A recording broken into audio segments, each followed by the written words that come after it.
कावळ्याशिवाय श्राद्ध अपूर्ण का मानले जातं? वर्षभर जेव्हाही घराच्या छतावर कावळा येतो, तेव्हा त्याला तिथून हाकलले जाते.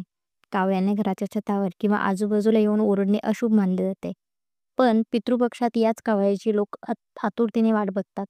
त्याला मानाने खाऊ देखील घालतात. श्राद्धाच्या वेळी ब्राह्मण तसेच पितरांना भोजन देण्याबरोबरच कावळ्याला देखील एक भाग बाहेर काढला जातो.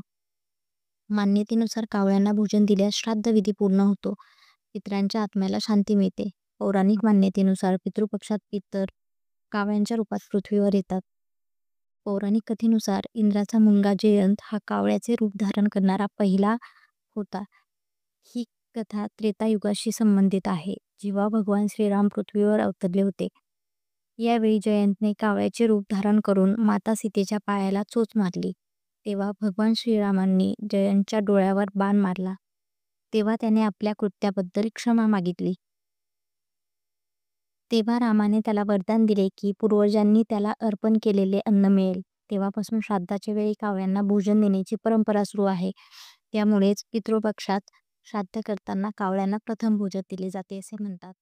धन्यवाद.